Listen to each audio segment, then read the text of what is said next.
या सत्रामधला पहिला धडा आहे मंडळी ख्रिस्ताचे शरीर आहे. आपल्या अभ्यासक्रमाचं नाव काय आहे? ख्रिस्ताने मंडळीवरती प्रीती केली. आणि त्यामधील पहिला धडा आहे मंडळी ख्रिस्ताचे शरीर आहे. आम्ही विश्वासी ब्रदर मंडळीतले असल्यामुळे आम्ही लहानपणापासून हे तत्व किंवा हे सत्य ऐकत आलेलो आहोत. परंतु खूप कमी लोकांना या तत्वाचा खरा अर्थ कळलेला आहे. एक खूप मोठा भाग मंडळीचा म्हणजे मोठा समुदाय विश्वासणाऱ्यांचा मंडळी ख्रिस्ताचं शरीर आहे या तत्वापासून अनभिधानामध्ये आहे. मी का असं म्हणतो? त्याचं कारण आहे, तुम्ही जर डोळे उघडून मंडळांकडे बघितलं, महाराष्ट्रातील मंडळांमधील समस्यांकडे बघितलं, विश्वासणाऱ्यांच्या अवस्थांकडे बघितलं, विश्वासणाऱ्यांच्या भूमिकांकडे बघितलं, पुढाऱ्यांच्या निर्णयांकडे बघितलं, तर आम्हाला हे कळून येतं की ह्यांना खरोखर हे कळलेलं आहे का की मंडळी ख्रिस्ताचं शरीर आहे. ज्या 4 भिंतींच्या हॉलमध्ये मी बसतो, ते 4 भिंती म्हणजे मंडळी नाही. ज्याच्या नावामध्ये आम्ही 10, 20, 50, 250, 300 लोक एकत्र येतो, त्या जिवंत लोकांच्या समुदायाला ख्रिस्ताचं शरीर म्हटलेलं आहे.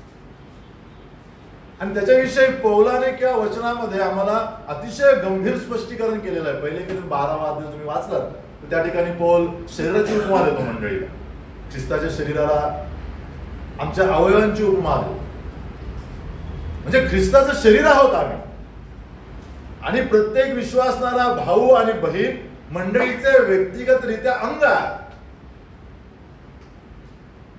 हे जर तत्व आम्हाला एकदा समजलं तर 90% समस्या मंडळांमधील, विश्वासणाऱ्यांच्या जीवनामधील, सेवांमधील कमी होते. मी नेहमी म्हणतो की लोक मंडळीकडे केवळ एक साधन म्हणून पाहतात. मंडळी आमच्याकरता, आमच्या कुटुंबाकरता एक साधन म्हणून आहे.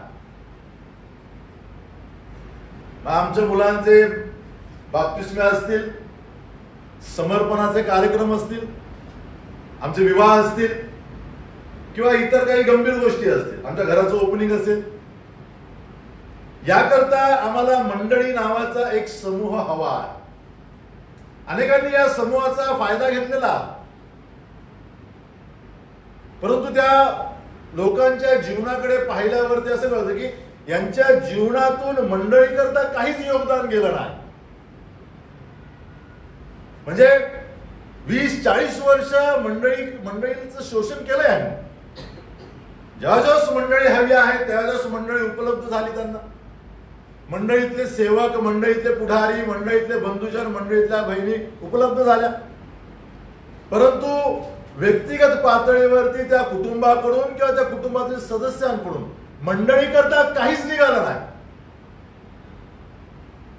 हे मी गेल्या 15-1 वर्षामध्ये मी निरीक्षण करत होतो मंडळांचं, विश्वासणाऱ्यांचं.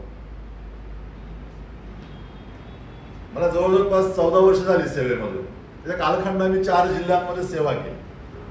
मुंबई, सावंतवाडी, चंदगड आणि कोल्हापूर आणि आता पालघर. सगळीकडे एकच समस्या. त्याचं उत्तर या विषयामध्ये आहे. विश्वासणाऱ्यांना मंडळी ख्रिस्ताचं शरीर आहे हे तत्व समजलेलं नाही. सैद्धांतिक दृष्ट्या एक बायबल स्टडी म्हणून आम्ही त्या ऐकतो किंवा त्याच्यावरती विचार करतो, आचरणामध्ये आम्ही ते तत्व आणलेलं नाही. तर येणाऱ्या कालखंडात मंडळी हा अतिशय गंभीर विषय आहे. सगळ्यात आधी पहिला तारण झाल्यानंतर त्या व्यक्तीला मंडळीचा सिद्धांत शिकवणं आवश्यक आहे. एक्लेसिओलॉजी.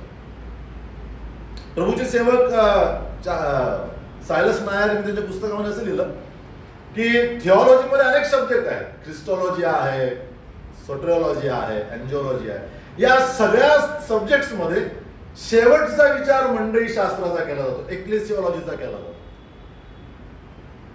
आणि तीच विश्वासणाऱ्यांची दुर्दैवी परिस्थिती आहे. मुळामध्ये जे काही आम्ही धर्मसिद्धांतामध्ये, थिओलॉजीमध्ये शिकतो अभ्यासाच्या रूपात, तुम्ही 3-4 वर्ष अभ्यास करता कॉलेजमध्ये जाऊन, बायबल कॉलेजमध्ये जाऊन, ते जे काही आम्ही त्या ठिकाणी शिकतो त्याचं ऍप्लिकेशन करण्याचं माध्यम मंडळी आहे. तुम्ही एल्डरशिप शिकता, तुम्ही डिकनशिप शिकता, तुम्ही वेगवेगळ्या प्रकारचे सिद्धांत शिकता, ते तुम्हाला रस्त्यावरती अनुकरण करता येणार नाही. तुम्हाला कृपादानांविषयी, पवित्र आत्म्याच्या सिद्धांताविषयी जे काही तुम्ही नॉलेज घेता त्याचं रिटर्न्स तुम्हाला मंडळीत करायचा. जर ज्या ठिकाणी मला दिलेल्या अनुभवाचा किंवा ज्ञानाचा उपयोग मला ज्या ठिकाणी करायचा, ज्यांच्यावरती करायचा आहे, ज्यांना लाभ द्यायचा आहे, त्या मंडळीविषयी मला आस्था असणं, त्या मंडळीविषयी मला माहीत असणं आवश्यक आहे. आणि म्हणून एक्लेसिओलॉजी आमच्याकरता अतिशय महत्वाचा विषय असणं आवश्यक आहे. असं म्हटलं गेलं की प्रभू येशू ख्रिस्ताने कुठलं पुस्तक लिहिलं नाही. लिहिलं का? परंतु मंडळी हे ख्रिस्ताचं पुस्तक आहे. कळवा मंडळी, उदाहरणार्थ कळवा मंडळी प्रभू येशू ख्रिस्ताचं काय आहे? पुस्तक आहे. लेखक पुस्तकामधून आपल्या भावनांना, आपल्या विचारांना व्यक्त करत असतो. म्हणजे लेखकाला काय म्हणायचं आहे, पुस्तक उघडताना आपण काय म्हणतो की चला बाबा या लेखकाला काय म्हणायचं आहे ते आपण पाहू. पौलाची पत्र उघडतो आपल्याला कळतं की पौलाला याविषयी हे म्हणायचं आहे, विवाहाविषयी हे म्हणायचं आहे, बाप्तिस्माविषयी हे म्हणायचं आहे, अन्य भाषेविषयी हे म्हणायचं आहे, महिलांच्या भूमिकेविषयी पौलाला हे म्हणायचं आहे. म्हणजे लेखकाने लिहिलेले विचार हे त्याचं मत आहे, त्याने मांडलेलं मत आहे. मंडळी प्रभू येशू ख्रिस्ताचं मत आहे, मतांचं प्रदर्शन आहे. हे आम्हाला माहित आहे का? प्रत्येक व्यक्ती, विश्वासणारी व्यक्ती त्या पुस्तकाचं पान आहे. कळवा मंडळीमध्ये बसणारा प्रत्येक भाऊ, प्रत्येक भाई कळवा मंडळीच्या पुस्तकाचं काय आहे? पान आहे. आता ह्या पानावरती जे काही लिहिलेलं आहे त्या लेखकाची जबाबदारी आहे. कुठलाही पहिले करत उघडा, पहिला अध्याय वाचा, ती लेखकाची जबाबदारी आहे. पौलाची सूरज इनामदार ह्या पानावरती काय लिहायचं, कोणाची जबाबदारी आहे? माझी जबाबदारी. या ठिकाणी किरण अवताळे आहेत, या ठिकाणी बदर आहेत, आम्ही प्रत्येक, काही बहिणी आहेत, प्रत्येक जण पुस्तकाचं पान आहे, ख्रिस्ताच्या पुस्तकाचं पान. हे पान जर उघडलं तर काय वाचायला मिळेल? माझ्या व्यक्तिमत्वाविषयी, माझ्या चारित्र्याविषयी. हे जाणून आम्ही आमचं जीवन मंडळीमध्ये जगणं आवश्यक आहे. मंडळी इतकी मूल्यवान आहे, मंडळी ख्रिस्ताचं पुस्तक आहे आणि आम्ही प्रत्येक जण काय आहोत? त्या पुस्तकाचे एक एक धडे किंवा पान. या अभ्यासक्रमाचा उद्देश असा आहे की प्रत्येक विश्वासणाऱ्याला मंडळी प्रती असणारी त्याची जबाबदारीची जाणीव. जर हे शिकून आम्ही बेजबाबदार जगणार असो मंडळीमध्ये, त्यापेक्षा न बसलेलं बरं. सेवकांचा वेळ वाचेल, मंडळीचा वेळ वाचेल, बरोबर. म्हणजे आमच्या मंडळीमध्ये एक नवीन कार्यक्रम सुरू झालेला आहे, नवीन सेवा सुरू झालेली आहे. याकरता याचं आयोजन नाही, नक्कीच नाही. याचं आयोजन याकरता आहे की मंडळीतील भावांना, बहिणींना त्यांच्या जबाबदारीविषयीची तीव्र जाणीव व्हावी. मंडळीबाबत माझी जबाबदारी काय आहे? बरी ही जबाबदारी एक सामान्य विश्वासणारा म्हणून मी कशी प्रकट करणार आहे? त्याच्याविषयी या लेखकाने 12 धड्यांमध्ये वेगवेगळ्या गोष्टी दिलेल्या आहेत. मंडळीच्या अनेक पैलूंची आम्हाला माहिती नसल्यामुळे विश्वासणाऱ्यांच्या जीवनामध्ये गडबड होऊ शकते, निर्णय घेता, जगता. म्हणून सगळ्या समस्या आहेत मंडळांमध्ये. ज्यावेळेस मंडळीमध्ये समस्या होतात त्यावेळेस मंडळीतील प्रत्येक जण एकमेकांवरती खापर फोडतो. विश्वासणारे पुढाऱ्यांवरती, पुढारी मंडळीवरती, म्हणजे बंधुजनांवरती, सामान्य विश्वास. मुळात समस्येला दोघंही जबाबदार आहे. संपूर्ण मंडळीतील घटक जबाबदार, कोणी एक व्यक्ती जबाबदार. हे तत्व आम्ही कोणाला समजून घेणं आवश्यक आहे. बदल कशी चालली आहे मंडळी? चांगली चालली आहे बदल. आमचे वडील ना, आमचे सेवक ना, जिथून सुरुवात नाही. आमची जबाबदारी आहे मंडळीमध्ये असणारी उणीव, शरीरामधील आजाराचा फटका संपूर्ण शरीराला येतो. संपूर्ण शरीर आजारग्रस्त होतं. संपूर्ण शरीर जबाबदार आहे त्याला. डोळे आल्यानंतर डोळ्यांना जबाबदार नाही धरू शकत. खोकला लागला म्हणून फक्त जिभेला जबाबदार नाही धरू शकत. काहीतरी व्यवस्था झालेली आहे, अव्यवस्था शरीरात झाली, मग मी जाऊन थंड पाणी थंड लिंबू सरबत पिला, मला थ्रोट इन्फेक्शन झालं, 15 दिवस मी आजारी पडलो. मी एका अवयवाला जबाबदार धरू शकत नाही. हे शरीराचं शास्त्र आहे. मग ज्यावेळेस मंडळीमध्ये काही समस्या येतात, आम्ही सरळ एका समूहाला जबाबदार. विश्वासणारे सरळ पुढाऱ्यांवरती खापर फोडतात, पुढारी विश्वासणाऱ्यांवरती प्रतिहल्ला करतात. ज्यावेळेस आम्ही देवाच्या मंडळीच्या शास्त्राचा अभ्यास करू किंवा मनन करू, चिंतन करू, त्यावेळेस आमचा हा दृष्टिकोन बदलेल. देवाचं वचन आम्हाला हे शिकवतं की आम्ही प्रत्येक जण जबाबदार आहोत, यशाला आणि अपयशाला. हा काही बिझनेस नाही पार्टनरशिप मध्ये केलेला की तोटा झाल्यामुळे तुझ्यामुळे तोटा झाला, फायदा झाल्यावरती माझ्यामुळेच फायदा झाला. नाही, तोटा झाला तर मी सहभागी आहे त्यामध्ये, फायदा झाला तर मी देखील फायद्यामध्ये सहभागी आहे. ते तत्व एक शरीर म्हणून तुम्हाला आणि मला पालन करणं आवश्यक आहे. मंडळीची व्याख्या पवित्र शास्त्रात स्थानिक मंडळीची किंवा वैश्विक मंडळीची व्याख्या अशा प्रकारे दिलेली आहे. इंग्रजीमध्ये त्याला चर्च म्हटलेला आहे आणि ग्रीक भाषेत त्याला एक्लेसिया शब्द वापरलेला आहे. तो मी वाचतो हिंदी भाषेत कलिसिया म्हणून. एक्लेसिया या शब्दाचा अर्थ आहे की जगातील प्रस्थापित समुदायातून वेगळा केलेला एक समुदाय, जो आम्ही आधी आम्ही जगातले घटक होतो. मग काय झालं, एक घटना घडली, प्रभू येशू ख्रिस्ताची ओळख झाली, पापांची जाणीव झाली, पश्चातापाची तीव्र गरज भासली आणि मग आमच्या जीवनामध्ये प्रभू येशू ख्रिस्ताला तारणारा म्हणून स्वीकारणं आलं. त्याच्याद्वारा पवित्र आत्म्याची वस्ती आली आणि मग आम्हाला हे कळलं की आता आम्ही जगाचे नाही, आम्ही ख्रिस्ताचे आहोत आणि मग आम्ही आपोआप देवाच्या कृपेने जगापासून वेगळे जाऊ. हे कोण सांगतं? व्याख्या सांगतं. मंडळी म्हणजे केवळ एका ठिकाणी बसलेली मंडळी नाही, प्रभूला ते अपेक्षित नाही. ज्यावेळेस एखाद्या समुदायाला तो मंडळी म्हणतो, उदाहरणार्थ कळवा मंडळीतला शास्त्र अभ्यास आहे, कळवा मंडळीला जो कळवा मंडळी माझी मंडळी म्हणतो, याचा अर्थ मंडळीत बसणाऱ्या प्रत्येक भावाकडनं बहिणीकडनं तो अपेक्षा करतो की ही जगाच्या सगळ्या नियमांपासून काय आहे, वेगळी आहे, जगाच्या सगळ्या प्रभावांपासून वेगळी आहे. आता या मंडळी म्हटलेल्या विश्वासणाऱ्यांवरती, भावांवर, बहिणींवरती केवळ प्रभू येशू ख्रिस्ताच्या वचनांचा काय असेल, अधिकार असेल. देवाच्या मनामध्ये ती कल्पना आहे, ती व्याख्या आहे. जर मला ही व्याख्या समजली, विश्वासणारा मंडळी म्हणजे काय, जगापासून वेगळे केलेले आणि ख्रिस्ताकरता विशेष उद्देशाने, विशेष ध्येयाने वेगळे झालेले लोक, तर मी कधी जगात जाणार. आज अवस्था काय आहे, आज मंडळातील विश्वासणारे जगातले आहेत. त्याचा अर्थ असा आहे की जगातील सगळ्या गोष्टी त्यांच्या जीवनात आणि कुटुंबात आणि व्यवहारामध्ये आहेत. म्हणूनच ते मन प्रसन्नित झाले की मी मंडळीला शोधत होतो. मंडळी कुठे आढळली? मला जगात आढळली. मी जगाला शोधत होतो, जग मला कुठे आढळलं? मंडळीमध्ये आढळलं. मैं संसार को ढूंढ रहा था, संसार मुझे कहां मिला? कलीसिया में. असं आमचं जीवन आहे का? म्हणजे ख्रिस्ताच्या वचनांचा अधिकार माझ्यावरती जास्त दिसत नाही. काय दिसतो? जगातील गोष्टींचा जास्त प्रभाव दिसतो आमच्या व्यवहारांवरती, आमच्या निर्णयांवरती. ज्या प्रभू येशू ख्रिस्तावरती विश्वास ठेवून मी वेगळा झालेलो आहे, त्या व्यक्तीचे किंवा त्या देवाचे कोणतेही आदर्श गुण आमच्या जीवनात दिसत नाही. मग का मंडळी म्हणायचं आम्हाला?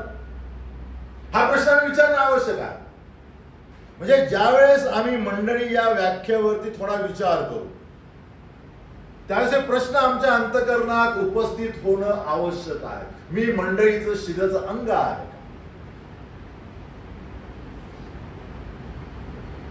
माझ्या शरीराचे अवयवाला एक हात आहे. माझा जो ब्लड ग्रुप आहे, माझे जे DNA आहे, या हातात मधील जर रक्त काढलं तर तोच ब्लड ग्रुप निघणार. या हातातलं रक्त काढलं तर वेगळं निघणार नाही. याचा अर्थ काय? माझ्या संपूर्ण शरीरामध्ये जे जीवन वाहत आहे ते सारखा, तोच अर्थ मंडळीचा. प्रभू येशू ख्रिस्ताच्या जीवनाने प्रेरित असणारे लोक म्हणजे मंडळी. एखाद्या विशेष हॉलमध्ये बसणारे लोक म्हणजे मंडळी ना. हा गैरसमज आमचा दूर झाला की आम्हाला सोपं होईल प्रभूचे लोक म्हणून आम्हाला काम करावं. 1 कोरिंथच्या 15व्या अध्यायात पौल मंडळीला देवाची मंडळी म्हणतो. ख्रिस्ताची मंडळी म्हणतो, देवाची मंडळी म्हणतो. आणि म्हणजे पत्र लिहितो, पत्र लिहिताना तो वारंवार देवाच्या मंडळीस, देवाची मंडळी असा हा वारंवार उल्लेख करतो. त्याचा अर्थ गंभीर आहे. आम्ही पत्र वाचताना सुरुवातीची जी वचनं आहेत पहिली 5-7 ती गंभीरपणे वाचत नाही. त्याच्यानंतर जो दुसरा पॅराग्राफ सुरू होतो त्याच्याकडे आम्ही गंभीरपणे पाहतो, कारण त्याच्यामध्ये सिद्धांतांची सुरुवात झालेली असते. परंतु ज्यावेळेस पत्र पौल सुरू करतो, आरंभ करतो, त्या पत्रामध्ये तो वारंवार म्हणतो करिंथ येथील देवाची मंडळी, इफिस येथील देवाची मंडळी, कळवा येथील देवाची मंडळी. त्याची उपमा थांबली नाही करिंथ आणि इफिस मध्ये. आज ज्यावेळेस तो एखाद्या प्रांतातील मंडळीकडे पाहतो त्यावेळेस प्रभू तेच म्हणतो, ही माझी मंडळी आहे. मग ज्यावेळेस देवाची मंडळी म्हटलं जातं त्यावेळेस खूप जबाबदारी आहे त्या मंडळीवर. आमचा देव पवित्र आहे, आमचा देव न्यायी आहे, आमचा देव प्रीती आहे. म्हणजे देवाच्या स्वभाव गुणांचं प्रकटीकरण करणारा समूह म्हणजे मंडळी देवाची. जर यापैकी कोणतीही गोष्ट माझ्या मंडळीतून प्रकट होत नाही तर त्याकरता मला विचार करणं आवश्यक आहे मंडळी म्हणून. कारण मी उन्हा पडतो मंडळी म्हणून देवाच्या स्वभाव गुणांना व्यक्त करण्याकरता. मंडळी संस्था नाही, मंडळी एक शरीर आहे, ऑर्गनायझेशन नाही, ती बॉडी आहे. म्हणून एक विचारपूर्वक पवित्र शास्त्राने उपमा दिली देवाच्या आत्म्याने की मंडळी काय आहे? देवाचं शरीर आहे. या अध्यायामध्ये पहिल्या धड्यामध्ये मंडळीविषयीच्या अनेक उपमा त्या लेखकाने लिहून ठेवलेल्या आहेत. आम्ही सगळे परिचित आहोत त्या उपमांचे. परंतु त्या उपमांच्या द्वारा 2 गोष्टी आम्हाला देव शिकवतो. एक म्हणजे उपमा आम्हाला आमचे अधिकार देते. मंडळीची कोणतीही उपमा आम्हाला पहिली गोष्ट सांगते की या उपमेच्या द्वारा तुला मी एक विशेष अधिकार दिलेला आहे, स्पेशल राईट्स दिलेले आहे. दुसरी गोष्ट, ही उपमा तुला देऊन मी तुझ्यावरती एक जबाबदारी टाकलेली आहे, रिस्पॉन्सिबिलिटी दिलेली आहे. मनुष्य स्वभाव कसा आहे? मनुष्य फक्त अधिकार मागतो. जगातील सगळे लोक त्यांना फक्त अधिकार हवे आहेत, जबाबदारी पालन करायला कोणी तयार नाही. मंडळीतील विश्वासणारे केवळ अधिकार मागतात. आम्हाला सगळे अधिकार मिळणं आवश्यक आहे, प्रतिफळ मिळणं आवश्यक आहे. आम्ही प्रार्थना करू, आम्ही रविवारी आराधनेला येतो, आम्ही बायबल स्टडीला येतो. आम्हाला काय मिळणं आवश्यक आहे? आशीर्वाद मिळणं आवश्यक आहे. परंतु आम्ही कधीच कोणी असं म्हणत नाही की माझ्या जीवनातून माझी जबाबदारी देखील देवाप्रती पूर्ण होणं आवश्यक आहे. म्हणून जितक्या उपमा आम्ही वाचू त्या प्रत्येक उपमेच्या द्वारा आम्हाला काय मिळालेली आहे? एक जबाबदारी आणि एक अधिकार मिळालेला आहे.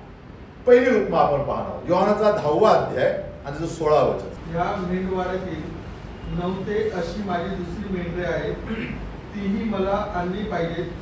ती माझी वाणी ऐकतील. मग एक कळप, एक मेंढपाळ असे होईल. बस, मग एक कळप आणि एक मेंढपाळ असे होईल. मंडळीला दिलेली ही एक सोपी उपमा. कळप, आम्ही नेहमी आम्हाला स्वतःला हेच म्हणतो की आम्ही देवाचे किंवा ख्रिस्ताचे काय आहोत? कळप आहोत. कळप म्हटल्यावरती 2 गोष्टी आमच्या डोळ्यासमोर येतात. कोणत्या? कोणत्या 2 गोष्टी डोळ्यासमोर? कळप, मेंढरांचा कळप म्हटलं की कुठल्या 2 गोष्टी आमच्या डोळ्यासमोर? नाही, मेंढरे येतात आधी डोळ्यासमोर. मेंढराच्या कळपाला वेळी जबाबदारी कशी काढवलं आम्हाला पहिले? मेंढर दिसणार पहिली आणि मेंढराच्या पुढे चालणारा मेंढपाळ, दोन गोष्टी. जेव्हा प्रभू येशू ख्रिस्त किंवा पवित्र आत्मा मंडळीला कळप संबोधतो, त्याचा अर्थ मंडळीने हे समजून घेणं आवश्यक आहे की आम्ही काय आहोत, आम्ही काय आहोत, आम्ही कळप आहोत आणि आमचा मेंढपाळ एकच आहे, प्रभू येशू ख्रिस्त. बिना मेंढपाळ कळप असू शकत नाही. ती सुविधाच नाही तशी. बिना मेंढपाळ कळप बाहेरच येत नाही आपल्या मेंढवाड्यातून, आपल्या जागेतून. कारण कळपाला काही माहित नाही काय कुठे जायचंय कळपाला माहित नाही, काय खायचंय कळपाला माहित नाही, कुठे जाऊन पाणी प्यायचंय कळपाला माहित नाही. कळपाचा लीडर कोण नाही ही सगळ्यात महत्वाची गोष्ट. हे कळलंय का तत्व आम्हाला? मेंढरांमध्ये लीडर नसतो, मंडळीमध्ये लीडर आहे. जर मंडळीच्या उपमा आम्हाला व्यवस्थित कळल्या, मी कधी स्वतःला लीडर म्हणून प्रस्तुत करणार. नक्कीच मंडळीमध्ये आमच्याकरता अधिकारी नेमलेले आहेत, वडील आहेत, डिकन आहेत, सुवार्थिक आहेत, पाळक आहेत, शिक्षक आहेत. ती मंडळीची दैनंदिन रचना पूर्ण करण्याकरता दिलेल्या इफिसकराचं पत्र 4 अध्याय 11 ते 14 वचनांमध्ये त्यांचं काम काय आहे ते सांगितले त्या ठिकाणी. त्या कामाकरता मला प्रभूने पुढे केलेला. परंतु मंडळीचा मेंढपाळ आणि लीडर कोण आहे? केवळ एकच, प्रभू येशू ख्रिस्त. ज्यावेळेस ही धारणा प्रत्येक व्यक्तीची पुढाऱ्याची होईल, त्याच मंडळीमध्ये इश्यू होणार नाही, ईर्ष्या आणि मत्सर होणार नाही, दोन पुढाऱ्यांमध्ये भांडणं होणार नाही किंवा कोणी करू शकणार नाही भांडण. कळपांमध्ये कधी भांडणं होत, लिडरशिप म्हणून भांडण होत नाही, एकमेकाला धक्का लागला वगैरे वगैरे. कळप एखादा आजारी असला, कळपातला एक मेंढरू, तर त्या आजारपणाचा परिणाम म्हणून तो बाजूच्या मेंढरावरती हल्ला करतो. ती व्यक्तिगत समस्येतून निर्माण झालेली समस्या. कळप कधीच म्हणत नाही कळपातले मेंढर, चला मी आज नेतो, आज नाही ना ब्रदर, आज मी तुम्हाला घेऊन जातो. नाही, जोपर्यंत मेंढपाळाचा आवाज ऐकत नाही कळप उठतच नाही. कळप आम्हाला अतिशय महत्वाच्या आज्ञापालनाचा आणि निष्ठेचा मुद्दा शिकवतो. निष्ठावान आहेत कळप. प्रभू येशू ख्रिस्त काय म्हणाला की ती दुसऱ्याची वाणी ऐकणारच नाही. मेंढवाड्यामध्ये भरपूर मेंढरा आहे, परंतु प्रत्येक मेंढराला माहिती आहे की हा माझा मेंढपाळ आहे. तुम्ही कितीही प्रकारे बोला, कितीही चांगल्या प्रकारे शिटी मारा, ते कळप, तो मेंढरू तुमच्या मागे येणारच नाही. म्हणजे कळप आम्हाला काय सांगतो की तुम्ही निष्ठावान असले पाहिजे. कोणाप्रती? मेंढपाळाप्रती. आमचा मेंढपाळ कोण आहे? प्रभू येशू ख्रिस्त. तो काय करतो? कळप म्हटल्यावरती मेंढपाळाची ही जबाबदारी आहे की मी मेंढपाळ म्हणून मेंढरांचं संरक्षण करेन. मी मेंढपाळ म्हणून त्यांच्या सगळ्या भौतिक गरजांची सुविधा पुरवी. म्हणजे नुसतं मेंढपाळाचं काम पाणी आणि चारा देणं नाही. मेंढपाळांना मेंढरांना रोग होऊ नयेत, त्यांच्या अंगामध्ये काही किडे जाऊन बसू नयेत, याकरता त्यांना एक ट्रीटमेंट द्यावी लागते मेंढपाळाला. एका तलावामध्ये भरलेल्या पाण्यामध्ये विशिष्ट प्रकारची औषध टाकली जातात आणि प्रत्येक मेंढराला त्या पाण्यातून काढलं जातं. मग तो अस्वस्थ होतं मेंढरू, कदाचित ते झोंबत असेल औषध. तर या सगळ्या प्रक्रिया, बारीक सारीक गोष्टींची तयारी त्याला करावी लागते. म्हणजे जसा मेंढपाळ आम्हाला फक्त चारा आणि पाणी शिकवलेला किंवा आम्हाला फक्त चारा आणि पाणीच मेंढपाळ देतो एवढं माहित आहे, अतिशय गंभीर निरीक्षण मेंढपाळ करत असतो. मेंढराने एक विशिष्ट प्रकारचा रोग होतो एका माशीमुळे. तिचं माशी कानात चावली किंवा बसली त्यांच्या लोकरीमध्ये तर ती पोखरते त्यांचं शरीर आणि मध्ये दिसत नाही वरती. मध्ये डोकं आपटतात मेंढर, कुठेतरी भिंतीला आपटतात, झाडाला आपटतात, दुसऱ्या मेंढराला आपटतात. ते हे मेंढपाळाचा अनुभव त्याला सांगतो की मेंढराच्या शरीरावरती काहीतरी इन्फेक्शन झालेलं आहे. म्हणजे या सगळ्या ज्या मेंढपाळाच्या जबाबदाऱ्या आहेत त्या अल्टिमेटली प्रभू येशू ख्रिस्ताच्या आहेत. प्रभू येशू ख्रिस्त त्या पूर्ण करत आहेत आणि त्याच्या आधिपत्याखाली, निगराणीखाली आता मंडळीमध्ये नेमलेले पुढारी ते काम करत आहेत किंवा त्यांना करायचं. मंडळीमध्ये एल्डर, मंडळीमध्ये नेमलेले पालक, मंडळीमध्ये नेमलेले शिक्षक यांचं काम काय आहे? मेंढरू कुठे धडक मारतंय, मेंढरू कुठे अस्वस्थ आहे, त्याच्या जीवनामध्ये काय अव्यवस्था दिसत आहे का? मागील आठवड्यामध्ये असा नव्हता, या दिवसांमध्ये हा भाऊ ही बहीण अशा प्रकारे का वर्तन करत आहे, याचा शोध घेणे मेंढपाळाचं काम आहे. मंडळी या भूमिकेपासून अनेक मंडळीचे पुढारी अनभिज्ञ आहेत. त्यांना वाटलं मी मंडळीचा एल्डर म्हणजे कुठल्या तरी सभेमध्ये मला प्रथम प्रार्थना, शेवटची प्रार्थना, कुठेतरी आला नाही ती मला वचन द्यायला बोलवतील. नाही, हे काम नाही. हे काम आहे, परंतु त्याच्या पडद्यामागचं काम काय आहे? मेंढरांना काय आत्मिक इजा झालेल्या आहे, मेंढराला काय भावनिक जखमा झालेल्या, मेंढराला काय शारीरिक व्याधी झालेली आहे, ज्याचा परिणाम त्याच्या आध्यात्मिक जीवनावरती होत आहे, हे तपासणं मेंढपाळाचं काम आहे. ज्यावेळेस प्रभू येशू ख्रिस्त मंडळीला मेंढपाळ म्हणतो, कळप म्हणतो, त्यावेळेस मेंढपाळाला हे समजणं आवश्यक आहे, मंडळीतील पुढाऱ्यांना, की माझ्यावरती केवळ चारा पाणी देण्याची व्यवस्था जबाबदारी नाही, अतिशय गंभीर जबाबदारी आहे. जसं मुलाचं पोट दुखल्यावरती आईला लगेच कळतं, अनुभवी बायकांना कळतं की त्याच्या पोटामध्ये काहीतरी दुखत असेल, त्यामुळे ते असं करत आहे वगैरे. मेंढपाळाला अंदाज येणं आवश्यक आहे मेंढरांचा. काहीतरी बिनसलेला आहे आत्मिक जीवनात, कौटुंबिक जीवनात, भावनिक जीवनात, व्यवहारिक जीवनात. त्यामुळेच हा भाऊ असा वागत आहे, त्यामुळे ह्या भावाचा उत्साह कमी झालेला असावा, त्याची दखल घेणं मेंढपाळाचं काम आहे. मेंढपाळ मंडळीला, मेंढरांना प्रेम पुरवतो, मेंढपाळ मेंढरांना संरक्षण पुरवतो, सगळ्या गोष्टीचा पुरवठा करतो.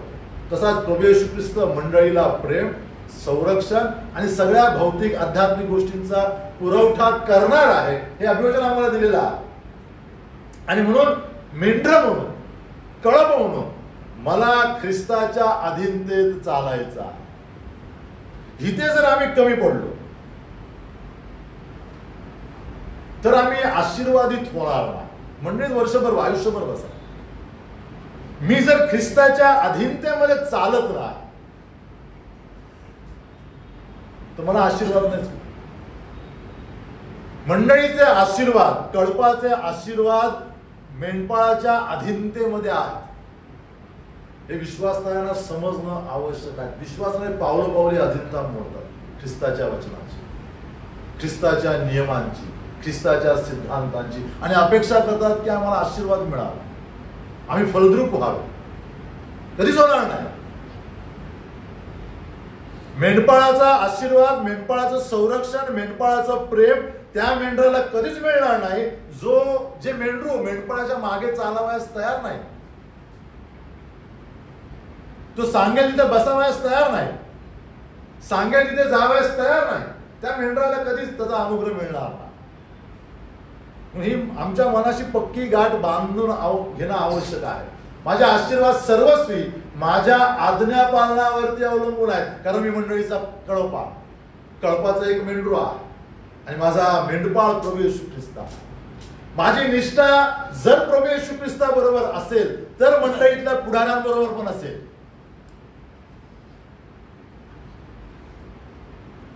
आमची निष्ठा ख्रिस्ताबरोबरच नाही, मग आमची निष्ठा आम्ही मेंटेन करायला जातो.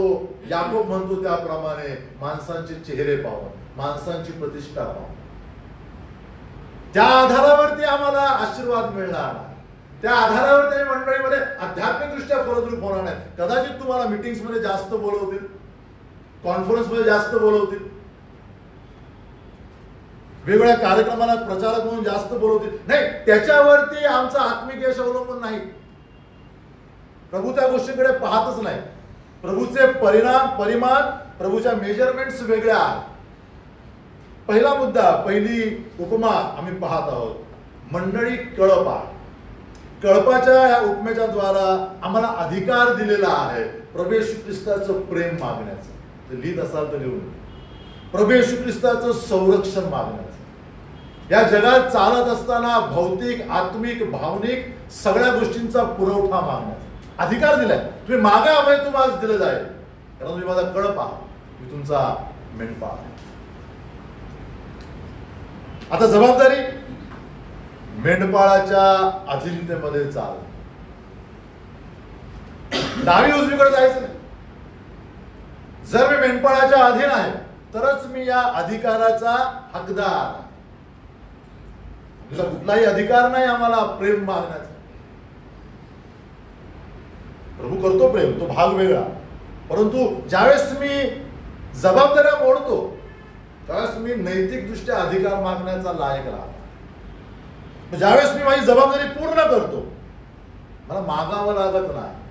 त्या जबाबदारीच्या पालनाबरोबर मेंढपाळ त्या सगळ्या गोष्टी पुरवतो. म्हणून तो वचनामध्ये म्हटलेलं आहे, मागण्यापूर्वीच मी ऐकतो, मागण्यापूर्वीच मी तुम्हाला देतो. दुसरी उपमा, 1 कोरिंथ 3 अध्याय 9 वचन. कारण आम्ही देवाचे सहकारी आहोत, तुम्ही देवाची शेत, देवाची इमारत असे आहात. एक उपमा या ठिकाणी दिलेली आहे मंडळीला. तुम्ही देवाचे शेत आहात. तुम्ही सगळे नगरचे लोक आहात, शेती माहिती आहे. कुठे गेले मस्के? गावी गेले शेती करायला.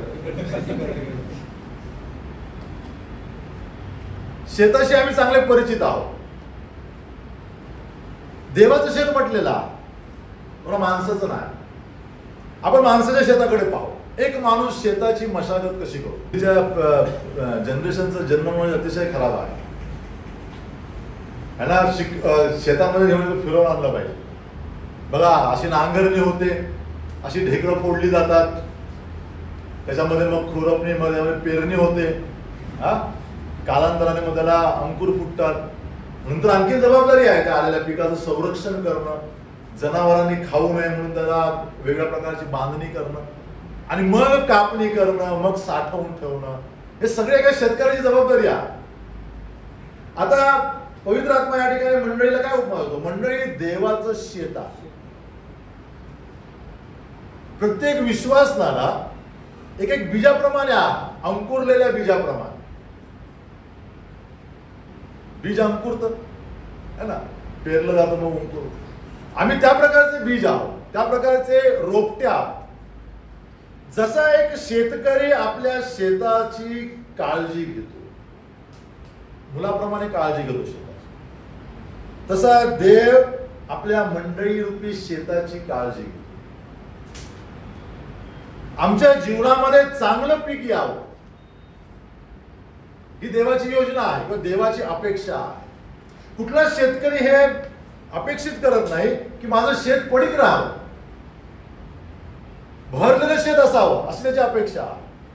मग ऊस असेल, सोयाबीन असेल, तूर असेल, काही असेल, त्याची अपेक्षा आहे. आणि त्या अनुषंगाने तो पेरणी करतो. आम्ही प्रभू येशू ख्रिस्ताचं शेत आहोत, आम्ही देवाचं शेत आहोत. पित्याची इच्छा प्रत्येक विश्वासणाऱ्याच्या जीवनामध्ये ख्रिस्ताचं पीक या. म्हणजे एक विश्वासणारा ख्रिस्ता व्यतिरिक्त काहीच पिकवू नये. ज्यावेळेस पिता त्या व्यक्तीकडे पाहिल त्याला ख्रिस्ताचं गौरव दिसावं. शेतकरी ज्यावेळेस पेरतो एखादं बीज आणि ते त्याला दिसत नाही, त्याचं उगवलं नाही, त्याला खूप दुःख होतं. शेतकरी आत्महत्या का करतात? ज्वलंत प्रश्न आहे महाराष्ट्रातील आणि भारतातील खेड्यांमध्ये. शेतकरी आत्महत्या का करतात माहित नाही? दुष्काळ, दुष्काळामुळे आत्महत्या आणि पिकाचं नुकसान होतं, पीक खाऊन टाकतात. मध्ये एका न्यूज वरती दाखवलं, पपईचं शेत होतं किती 3-4 एकर. अचानक पाऊस पडला, पडून गेलं. त्याने ट्रॅक्टर फिरवलं पूर्ण शेतावर. दुःखाने म्हणा, रागाने म्हणा. जे मी पेरलं त्याचा अपेक्षित प्रतिफळ मला आलं नाही आणि तो दुःखी झाला. पित्याची दृष्टी देखील विश्वासणाऱ्यांवरती आहे, किंबहुना एका मंडळीवरती आहे. कळवा मंडळी देवाचं शेत आहे. कळवा मंडळीतील प्रत्येक कुटुंबाकडे प्रभू पाहतो, पिता पाहतो. आणि ज्यावेळेस त्याला ख्रिस्ताचं पीक मिळत नाही त्यावेळेस त्याला वेदना होते, त्याला दुःख होते. तो म्हणतो मी काय करत आहे, मी प्रत्येक वेळेस ज्यावेळेस वेळ मिळेल त्यावेळेस मी ख्रिस्ताला पेरत आहे यांच्या जीवनामध्ये. हे आराधना करतात रविवारी 2 तास माझी, आठवड्यातून 1 दिवस बायबल स्टडीला देतात, वेगवेगळे उपक्रम यांच्या जीवनामध्ये आहेत. परंतु ख्रिस्ताचं पीक कुठे आहे? समजते मी काय बोलतो? मी सगळी धावपळ जरी करत असलो तरी माझ्या जीवनामध्ये ख्रिस्त नसेल, ख्रिस्ताचा गौरव नसेल, देवाला आनंद नाही माझ्या जीवनावर. देव आमचा शेतकरी आहे, चांगला श्रम करणार. तो म्हणतो जर मी माझ्या पुत्राला पेरलेला आहे यांच्या जीवनात, त्यांच्या जीवनाच्या अंगातून मला ख्रिस्तच भेटला पाहिजे. बघा आपली जीवन कशी आहेत. ज्यावेळेस आम्ही देवाला काही द्यायला जातो किंवा देव जर आमच्याकडे आज डोकावून बघेल आमच्या जीवनामध्ये, जीवनाच्या अंगाकडे, त्याला आनंद होईल काय? असं माझं जीवन आहे काय? असं मी चरित्र माझं मेंटेन करत आहे काय? अधीनता संपली, आशीर्वाद संपले. अनेक गोष्टी देववचनातील आमच्या जीवनाच्या अंगाला टोचतात. आम्हाला माहित असतं आमच्या जीवनाची अंगे वाकडी तिकडे झालेली आहेत. प्रभू माझ्याकडे पाहतो. मी आता हे बोलतोय म्हणूनच नाही, प्रभूची दृष्टी आमच्यावरती आहे. पाहतो की या शेतातून मला ख्रिस्ताचं पीक मिळत नाही. शेतकऱ्याची सगळ्यात मोठी आस्था माझ्या शेतातून मला पीक मिळालं. योहानाच्या 15व्या अध्यायात प्रभू येशू ख्रिस्ताने पिकाविषयी सगळं चांगला मुद्दा आमच्या समोर ठेवला. आम्ही सगळे त्या वचनाशी परिचित आहोत.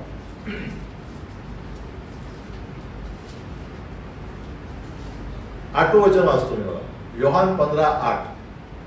तुम्ही विपुल फळ दिल्याने माझ्या पित्याचे गौरव होते. बस, तुम्ही विपुल फळ दिल्याने माझ्या पित्याचे गौरव होते, माझ्या पित्याला आनंद होतो. उत्तम शेतकरी आहे आमचा पिता, त्याला आनंद होतो, माझ्या श्रमाचं फळ मला मिळत आहे. विपुल फळ दिल्या. आता वरती 7व्या वचनामध्ये योहान लिहितो, प्रभू येशू ख्रिस्त सांगतो की विपुल फळाकरता का अट आहे?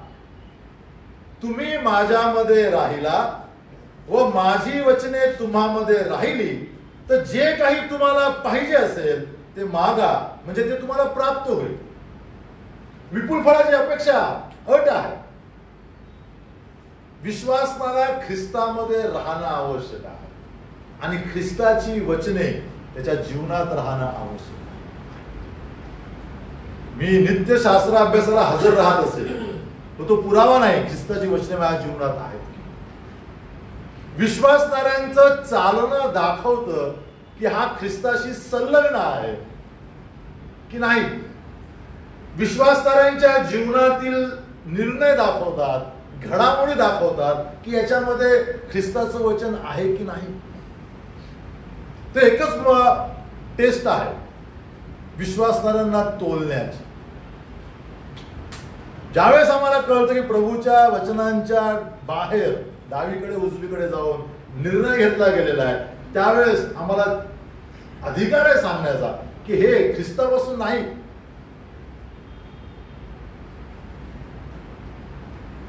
प्रभू येशू ख्रिस्त म्हणतो जर तुम्ही माझ्यामध्ये राहिलात, माझी वचने तुम्हामध्ये राहिली तर तुम्ही पीक द्याल. आणि ज्यावेळेस तुम्ही विपुल पीक द्याल त्यावेळेस काय होईल? माझ्या पित्याचं गौरव होईल. विपुल पिका करता आमच्याकडे विपुलता हवी प्रभू येशू ख्रिस्ताचा.